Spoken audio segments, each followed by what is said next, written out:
Welcome to part 3 of the test series on skewer attack. Let us commence this position from the game between Anderson and Nilsson with white to play. And now what do we see in this position is that black has offered his rook on f6 for exchange. But this allows white to bring about a combination. He starts with d4 check. Of course, king is not in a position to capture on d4 as he will lose his rook. So for example, he can go to e6 or he can capture the pawn on d4. So here he tried c takes d4. This allowed white now to play rook to a5. Here again, because of the need to defend the rook on f6, black is required to move his king to e6, and now we see skewer attack coming from rook a6 check. After king moves out of check with king e5, white is in a position to win the rook. So this is how the game culminates in a victory for white.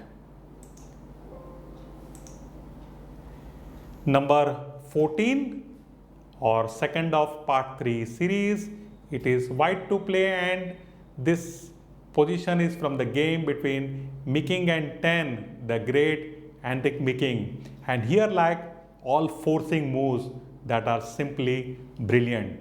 White starts the combination with bishop captures f7 check, a sacrifice. And here now black has no option but to accept the sacrifice, king into h7. And now comes the second one, to force the queen on the same line as of the king. So rook captures c7. Of course, again it's a double attack. So black needs to accept the sacrifice. After queen into c7, there comes queen h7 check, and once the king goes to e8, leading to the capture of the queen on c7. I hope you have liked this Meeking's combination. The next in the series is from the game Szabo-Bronstein with white to play. And here we see that skewer attack can be brought about on the queen. But the king on g8 is well within the defending zone if he moves to f7 after check is given from h8. So this gives the idea, what if the queen is not on e8? So here comes a brilliant sacrifice, rook d8, pinning the queen. So black is forced to accept this sacrifice, queen captures d8, and now we see that king is not in a position to defend the queen. So there comes queen h8 check and king to f7, white wins the queen.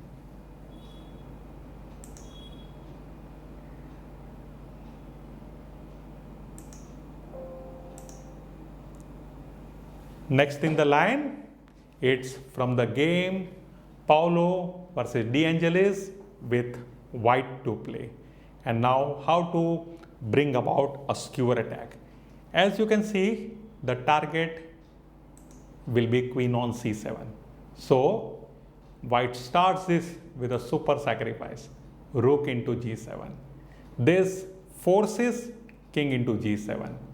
And now the rook on d1 joins the fight, rook g1 check. So when king is exposed and major pieces on the prole, you can see mate around the corner or a loss of heavy material. There followed king to f7 here in this position. Let us examine what if he had played bishop to g5. Well, in that case, it will be queen to g5 and king to h8 and queen to f6 and leading to check and mate. So for rook g1, he has no other option. He needs to go back to f7.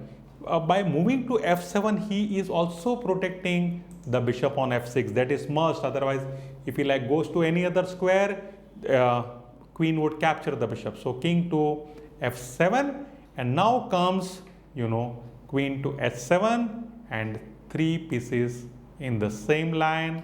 the in between the king has to move king to e6 and leading to the capture of the queen. I hope you have understood how this attack was successful.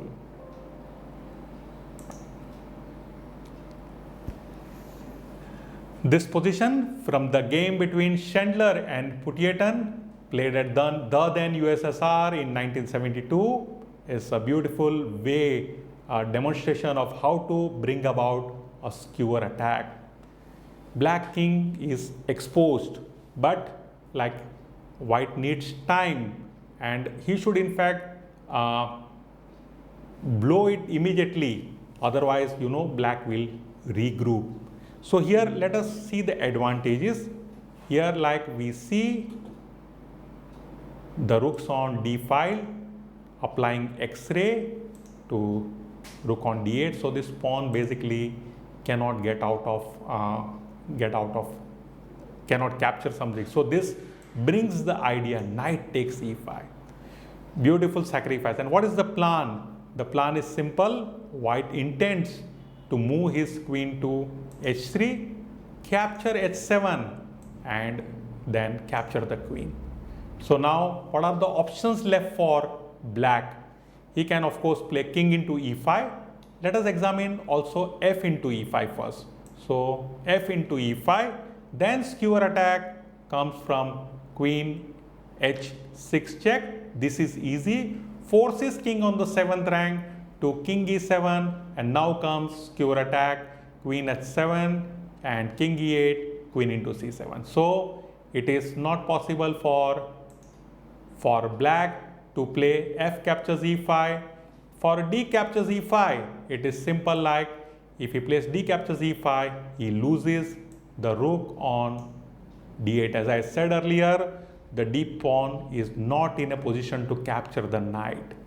So that leaves the best possible reply is that to capture with the king. And now white brings about this attack with a further opening up, f4, very good check, and this drags the king back to e6, and now comes queen h3 check. So again queen has taken up the position on the h file with a tempo gaining move. It is a check. Now king does not have any flight square. Of course he can like move his pawn to f5, but result is the same. So in this case he moves his king to e7, then comes queen captures h7 check, king to f8, and queen captures c7.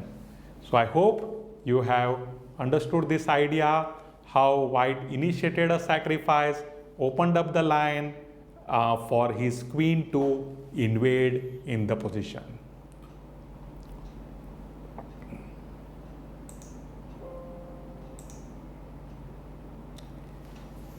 The last in this position is from the game between Hornfy and Tal. It was played in 1972. Tal is black in this position, and as usual he started in a flamboyant style, rook into c3. So bringing out king further, it is not possible for white to capture with his pawn on b2, as we see a pin here. So king into c3, and now comes the typical Tal sacrifice, bishop b4 check, dragging the king further. So what are the options available to the white king? Let us examine the option. For example, if he moves his king to d3, then we have simple mate in 1 with queen captures b3. Then what about like moving king to c2? Well, in that case the other rook can join in. It is rook c8 check. After queen to c4, there is no other move. Like again, if king goes to d3, we have mate in 1. So here he will be required to play queen c4, and then there follows rook into c4, b into c4, queen c4 check, and king b1, and then queen into e4, leading to an easy win, queen and bishop versus rook and bishop of white. So for bishop b4, white has only one option, that is to play king into b4, and now skewer attack comes with queen a5 check. So again we see an attack on the king and is now required to move to c4, which means he is on the same line as of the queen on e2. So the winning move is easy to judge. There follows queen a6, and after king gets out of check, black wins the queen and the game.